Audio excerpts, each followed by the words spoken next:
आप सभी को सुप्रभात। आज का टॉपिक है मॉडर्न इंडियन हिस्ट्री से सविनय अवज्ञा आंदोलन अर्थात सिविल डिसओबीडियंस मूवमेंट, जिसे नमक कानून भंग करने वाला आंदोलन या डांडी मार्च के नाम से भी जानते हैं। सविनय अवज्ञा आंदोलन का शाब्दिक अर्थ है आज्ञा, आदेश अथवा कानून का व्यक्तिगत या सामूहिक रूप से शांतिपूर्ण और सभ्य तरीके से विरोध करना या इसे नहीं मानना या इसका डिसओबे करना। गांधी जी के द्वारा सत्याग्रह और सविनय अवज्ञा आंदोलन का पहली बार प्रयोग इनके दक्षिण अफ्रीका प्रवास के दौरान किया गया।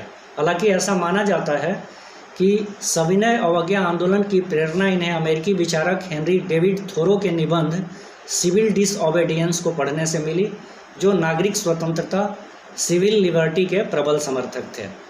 भारतीय राष्ट्रीय आंदोलन के परिप्रेक्ष्य में सविनय अवज्ञा आंदोलन को ठीक से समझने के लिए सबसे पहले हमें उन कारणों को समझना होगा जो इस आंदोलन की शुरुआत के लिए प्रेरक साबित हुए। पहला, भारत के भावी संविधान निर्माण हेतु साइमन कमीशन का रवैया। लॉर्ड इरविन के कहने से भारत के भावी संविधान के निर्माण हेतु जॉन साइमन की अध्यक्षता में एक 7 सदस्यीय 7 मेंबर का कमीशन का गठन किया गया। लेकिन विडंबना यह था कि जो कमीशन भारत के भावी संविधान का निर्माण करने जा रही थी, उस कमीशन में एक भी भारतीय नहीं थे। अतः इसको व्हाइट मैन कमीशन कह करके इसका विरोध किया गया और साइमन गो बैक के नारों के साथ पूरे भारत में काले झंडे दिखाए गए विरोध स्वरूप। इसी दौरान लाहौर में लाला लाजपत राय के नेतृत्व में एक जुलूस पर पुलिस द्वारा लाठीचार्ज किया गया। लाहौर में लाला लाजपत राय के नेतृत्व में जो जुलूस निकाला गया था साइमन कमीशन के विरोध में, उस पर पुलिस के लाठीचार्ज के फलस्वरूप लाला लाजपत राय घायल हुए और 17 नवंबर 1928 को कुछ दिनों के बाद उनकी मृत्यु हो गई, सिर में चोट लगने के कारण। और इस पर लाला लाजपत राय ने कहा था कि मेरे शरीर पर किया गया लाठी का एक एक प्रहार ब्रिटिश सरकार के लिए कफन की आखिरी कील साबित होगी। और इसी क्रम में 1930 में कमीशन की जब रिपोर्ट आई साइमन कमीशन की, तो उसके बाद भी भारतीयों को काफ़ी निराशा हुई, क्योंकि न तो इसमें कोई औपनिवेशिक स्वराज की मांग पूरी हुई और न ही उत्तरदायी सरकार देने का कोई आश्वासन दिया गया। तो ये एक कारण था जो कि भारत में आंदोलन की मांग कर रहा था। और दूसरा, नेहरू रिपोर्ट की असफलता। भारत सचिव लॉर्ड बेकन ने भारतीयों को चुनौती दी कि भारत के लिए एक ऐसा संविधान बना करके दिखाएं जिस पर भारत के सभी राजनीतिक दल सहमत हो जाएं। इसके जवाब में भारतीय राष्ट्रीय कांग्रेस द्वारा मोतीलाल नेहरू की अध्यक्षता में कमेटी का गठन किया गया, जिसका रिपोर्ट 10 अगस्त 1928 को प्रस्तुत किया गया। लेकिन नेहरू रिपोर्ट का भारत की बहुत सारी पार्टियों ने, जिसमें मुस्लिम लीग, पंजाब यूनियनिस्ट पार्टी, जस्टिस पार्टी और अन्य सांप्रदायिक पार्टियों ने इसका नेहरू रिपोर्ट का विरोध किया। अतः ब्रिटिश सरकार भी इसको मानने से इनकार कर दी, चूँकि भारतीयों के बीच में कोई सामंजस्य स्थापित नहीं हो पाया। हालांकि कांग्रेस ने ब्रिटिश सरकार को चेतावनी दी कि यदि वे दिसंबर 1929 तक इस रिपोर्ट को नहीं मानते हैं, नेहरू रिपोर्ट को, तो कांग्रेस सविनय अवज्ञा आंदोलन प्रारंभ कर देगी। इसी दौरान विश्व में आर्थिक मंदी भी 1929 में छाई हुई थी, जिससे देश में काफ़ी महंगाई बढ़ी थी और जनता में असंतोष व्याप्त था। अपनी रोजी रोटी उनको मुश्किल हो रही थी। इसके अतिरिक्त क्रांतिकारी आंदोलनकारियों के प्रति ब्रिटिश सरकार की दमनकारी और कठोर नीति चलाई जा रही थी, जिससे जनता में रोष व्याप्त था।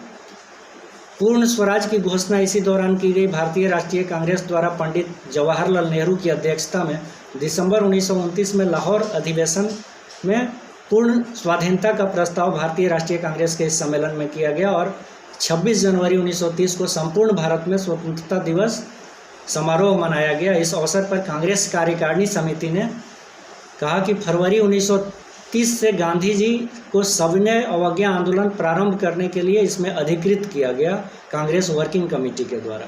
और एक जो तात्कालिक कारण था आंदोलन प्रारंभ होने का, उसमें जो जनता की रोजमर्रा की चीज़ नमक है, उसके उत्पादन और विक्रय पर कर में अत्यधिक वृद्धि ब्रिटिश सरकार के द्वारा की गई।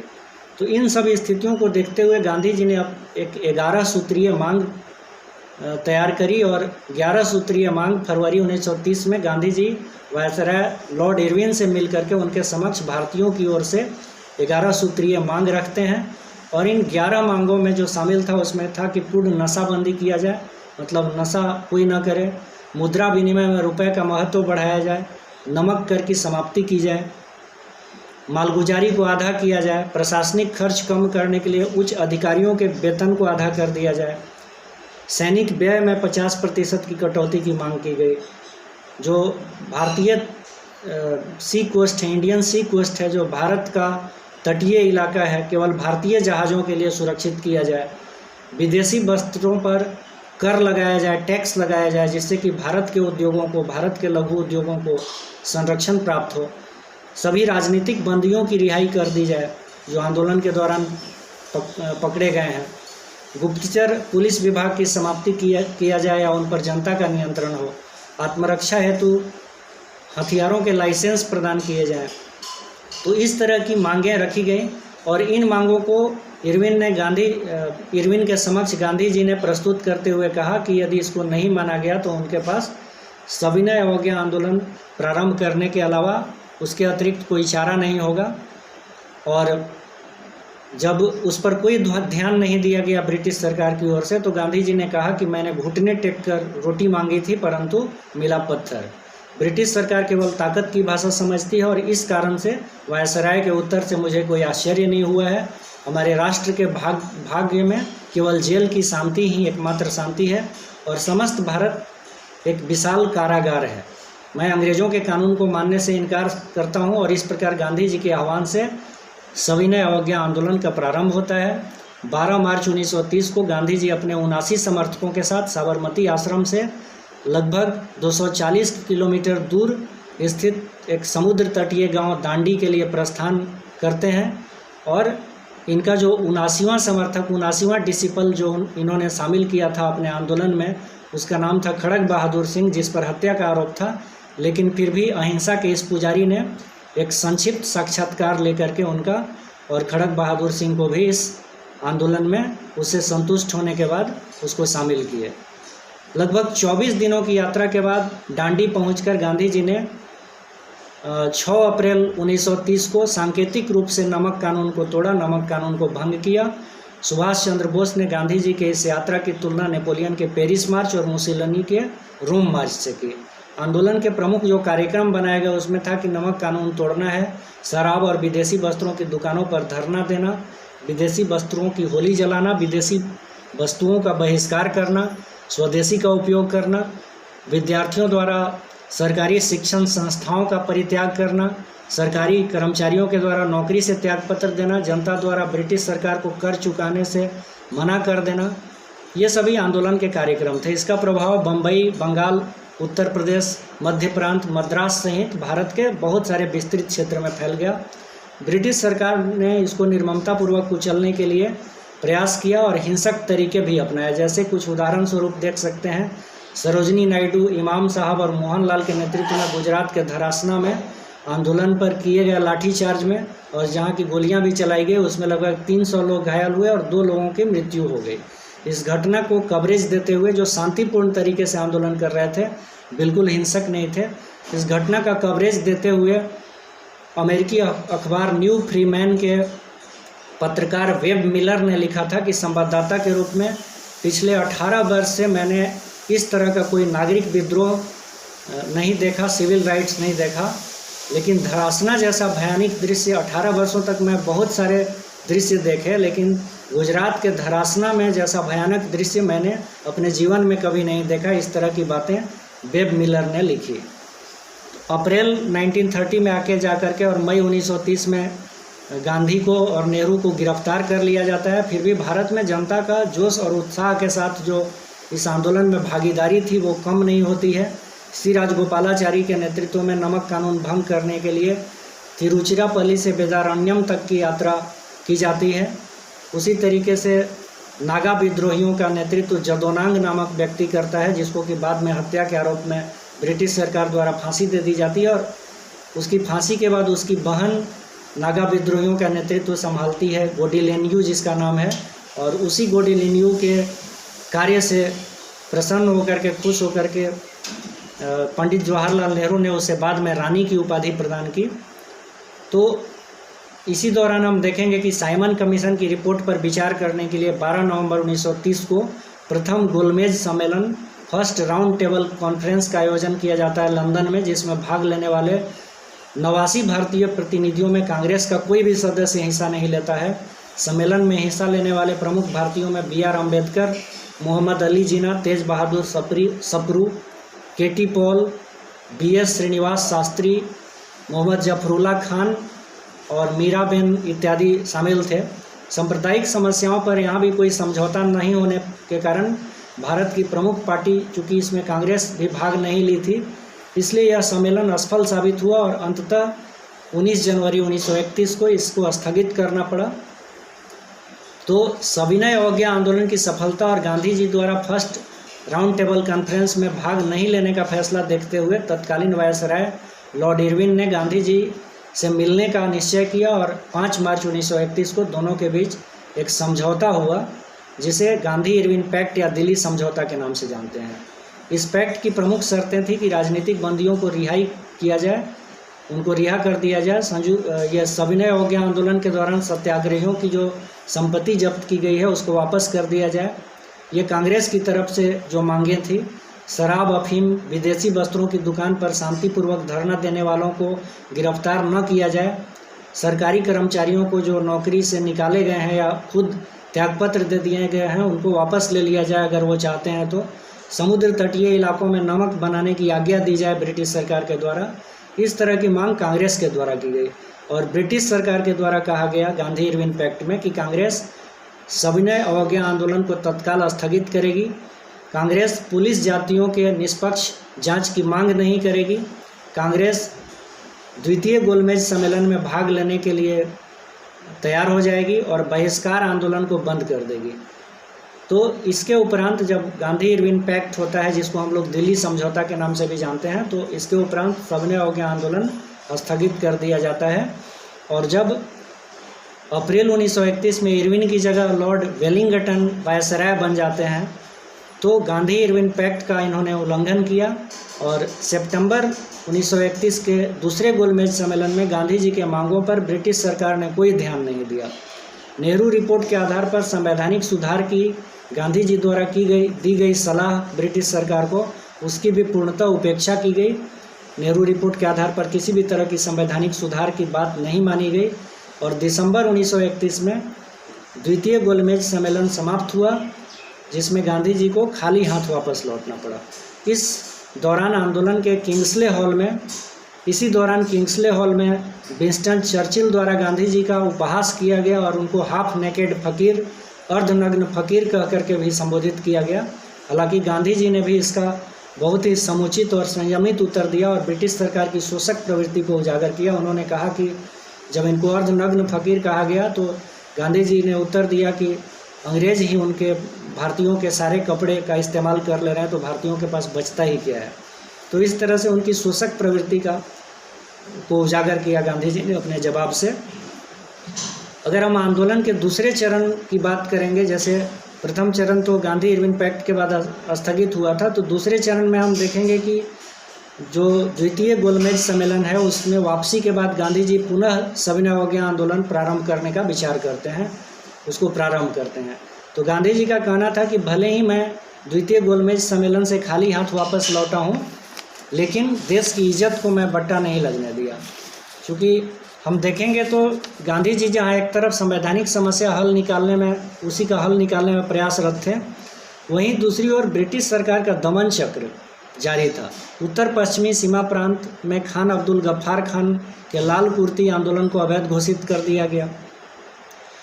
उसी प्रकार बंगाल के क्रांतिकारियों की गिरफ्तारी, उत्तर प्रदेश में करबंदी आंदोलन को रोकने के लिए अध्यादेश जारी करना, ये सभी कदम आंदोलन को समाप्त करने की दिशा में ब्रिटिश सरकार का प्रयास था। जनवरी 1932 में गांधी और जवाहरलाल नेहरू की पुनः गिरफ्तारी कर ली जाती है और भारतीय राष्ट्रीय कांग्रेस को गैर कानूनी संस्था घोषित कर दिया जाता है।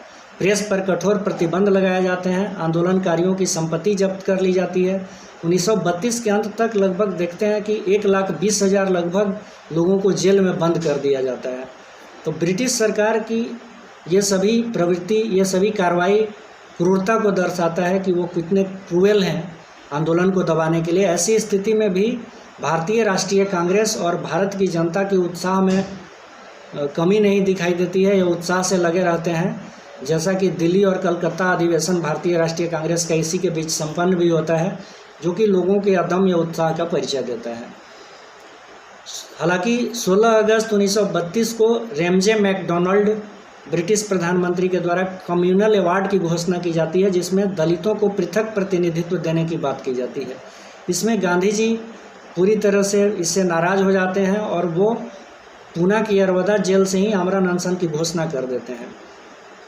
डॉक्टर BR अम्बेडकर को यह संदेश देते हैं कि हमें हमारी समस्या का समाधान आपस में मिलकर करना चाहिए, न कि हिंदुओं को बांट करके।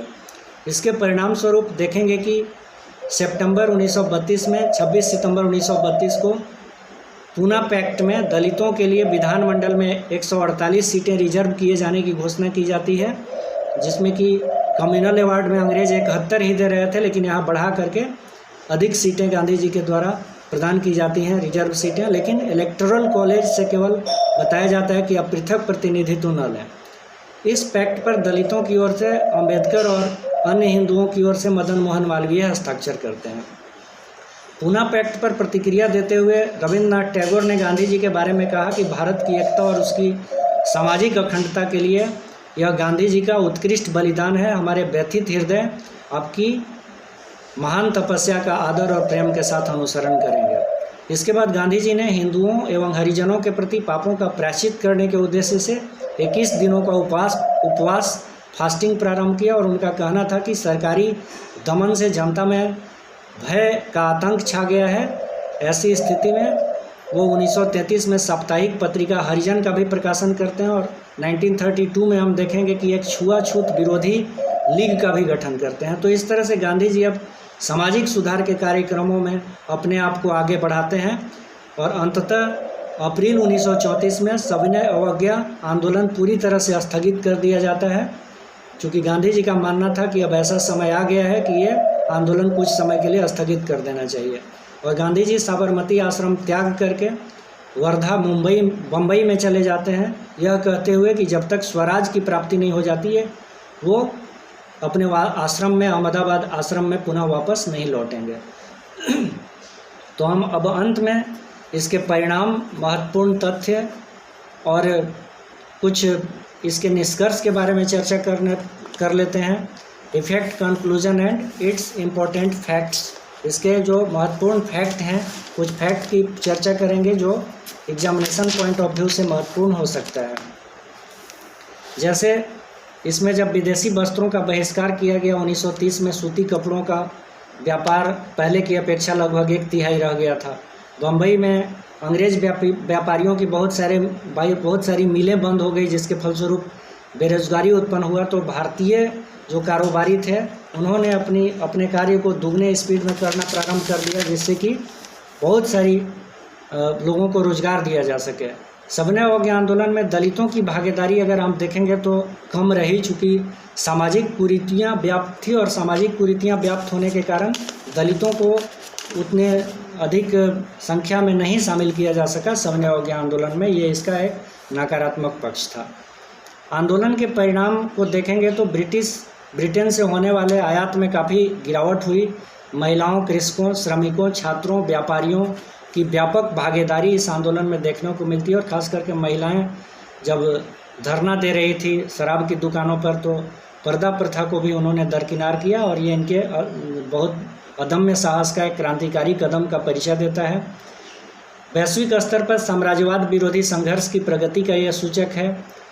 बंगाल में JN सेनगुप्ता ने बंगाल में सरकार द्वारा प्रतिबंधित पुस्तकों का खुलेआम पढ़ करके सरकारी कानूनों की अवहेलना की और ऐसा भारतवर्ष के हर एक कोने में देखा गया।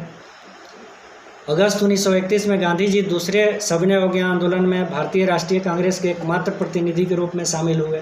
महात्मा गांधी द्वारा प्रतिपादित सत्याग्रह का जो सिद्धांत है, जो आत्मिक शक्ति पर बल देता है, और इसकी सबसे सुंदर अभिव्यक्ति अगर आप देखेंगे तो सविनय अवज्ञा आंदोलन में देखने को मिलती है। सत्याग्रही कानून का उल्लंघन समाज के हित के लिए करता है। वैसे कानून जो समाज के लिए अहितकर हैं उनका अनादर और अवज्ञा करने में भयभीत नहीं होता है सत्याग्रही इसमें, और सरकार के अच्छे कानूनों के प्रति श्रद्धा और आदर भी रखता है। तो सविनय अवज्ञा आंदोलन जो है वो यहाँ पे ज़्यादा प्रखर है। असहयोग आंदोलन से अगर हम तुलना करें तो उसकी तुलना में देश में स्वाधीनता प्राप्ति के लिए एक भावनात्मक वातावरण का निर्माण होता है, नवचेतना का संचार होता है, जनता के विश्वास में वृद्धि होती है कि वो स्वतंत्रता प्राप्त कर सकते हैं, स्वदेशी का प्रचार होता है, आत्मनिर्भरता को बल मिलता है, सभी वर्गों का समर्थन प्राप्त होता है। इसमें लगभग क्रांतिकारी गतिविधियों में शिथिलता देखने को मिलती है, चूँकि क्रांतिकारियों के ऊपर कठोर कार्रवाई की गई थी और एक सविनय अवज्ञा आंदोलन जब आ गया तो क्रांतिकारी आंदोलन की भरपाई हो पा रही थी। अहिंसा की शक्ति में विश्वास और प्रबल हुआ। इसमें संवैधानिक सुधारों को प्रोत्साहन मिला, चूँकि 1935 का एक्ट बाद में जाकर के बना। प्रभात फेरी, चूँकि बहुत सारी संस्थाएं, बहुत सारे इंस्टीट्यूशन जो आंदोलन कर रहे थे उनको बैन कर दिया गया था ब्रिटिश गवर्नमेंट के द्वारा, तो इसके अगेंस्ट में प्रभात फेरियों के लिए बानर सेना जैसे बालकों को मिला करके लड़कों की बानर सेना गांधी जी ने निर्मित की, जो प्रभात फेरी करके नारे लगाते थे ब्रिटिश साम्राज्य के खिलाफ, और बालिकाओं की मंजरी सेना का निर्माण किया गया। इसी दौरान वल्लभ भाई पटेल की अध्यक्षता में कांग्रेस का कराची अधिवेशन मार्च 1931 में होता है। 7 दिसंबर 1931 से जब होता है तो इस अधिवेशन में मौलिक अधिकार और फिर जो आर्थिक नीति है उसके बारे में भी महत्वपूर्ण प्रस्ताव सामने आते हैं। तो इस तरह से मौलिक अधिकारों के बारे में एक कॉन्सेप्ट आता है उसके अंतर्गत। असहयोग आंदोलन में का लक्ष्य जो है स्वराज प्राप्ति था, जबकि हम देखेंगे कि सविनय अवज्ञा आंदोलन में पूर्ण स्वतंत्रता की मांग कर रहे थे, जो लाहौर के अधिवेशन में ही जवाहरलाल नेहरू की अध्यक्षता में दृष्टिगोचर होता है। बुद्धिजीवी वर्ग का विरोध प्रदर्शन इसमें उतना नहीं देखने को मिला, ये एक इसका नकारात्मक पक्ष है। किसान और व्यावसायिक वर्ग की व्यापक भागीदारी इसमें ज़रूर थी। जो मध्यम वर्गीय लोग हैं वो भी इसमें पूरी तरह से इन्वॉल्व नहीं हुए, ये इसका नकारात्मक पक्ष हो सकता है। असहयोग आंदोलन की तुलना में ये ज़्यादा प्रखर था। बंदियों की संख्या असहयोग आंदोलन की तुलना में यहाँ पे ज़्यादा थी, ज़्यादा लोग बंदी बनाए गए। असहयोग आंदोलन की तरह मुसलमानों की सहभागिता इसमें नहीं देखने को मिलती है, ये इसका नकारात्मक पक्ष है। बम्बई, कराची जैसे तटीय शहर में नमक कानून को भंग करके पूरे देश भर में एक इस तरह का माहौल बना। पेशावर में चंदू सिंह गडवारी ने आंदोलनकारियों पर गोली चलाने से पठान सत्याग्रहों पर मना कर दिया था। कराची अधिवेशन के दौरान गांधी जी ने कहा था कि गांधी मर सकते हैं लेकिन गांधीवाद नहीं, और इस समय जब 23 मार्च 1931 को भगत सिंह को की फांसी की सज़ा नहीं रुकवा पाने के कारण कराची अधिवेशन में गांधी जी को लोगों ने काले झंडे दिखा करके उनका विरोध भी किया था। कांग्रेस की ओर से गांधी व्यक्तिगत रूप से, मालवीय और एनी बेसेंट भी व्यक्तिगत रूप से गोलमेज सम्मेलन में द्वितीय में शामिल हुए थे। अंबेडकर अछूतों की समस्या के लिए तीनों गोलमेज सम्मेलन में दिखे यहाँ पे। तो इस तरह के जो महत्वपूर्ण हैं, जो परीक्षाओं के लिए, प्रतियोगी परीक्षाओं के लिए महत्वपूर्ण हो सकते हैं, उसकी चर्चा हमने की। और फाइनली एक विलफोर्ड नामक अंग्रेज का कथन था कि भारतीय अपना दिमाग ये निश्चित कर चुके हैं कि उनको स्वतंत्रता प्राप्त करनी है सविनय अवज्ञा आंदोलन के माध्यम से, और उनके पास गांधी जैसा एक सौम्य और एक विश्वसनीय नेता है जिसने सबको नींद से जगा दिया है। तो इस तरह से गांधी की जो अहिंसावादी प्रवृत्ति है वो यहाँ पे सविनय अवज्ञा आंदोलन में निश्चित रूप से दिखती है। और इसमें चूँकि ये एक ऐसा हथियार था जिसमें जनता की व्यापक भागीदारी दिखी, क्योंकि जो गरम दल के नेताओं के द्वारा जो भारतीय राष्ट्रीय आंदोलन चलाया जा रहा था उस पर जो दमनकारी नीतियां अपनाई गई उसमें बहुत सारा हिंसा हो रहा था। तो ऐसी स्थिति में एक ऐसे आंदोलन की आवश्यकता थी जो अहिंसक हो और जो प्रभावकारी हो, और इसकी पूरी भरपाई सविनय अवज्ञा आंदोलन के द्वारा हुई, इतना कहा जा सकता है। धन्यवाद।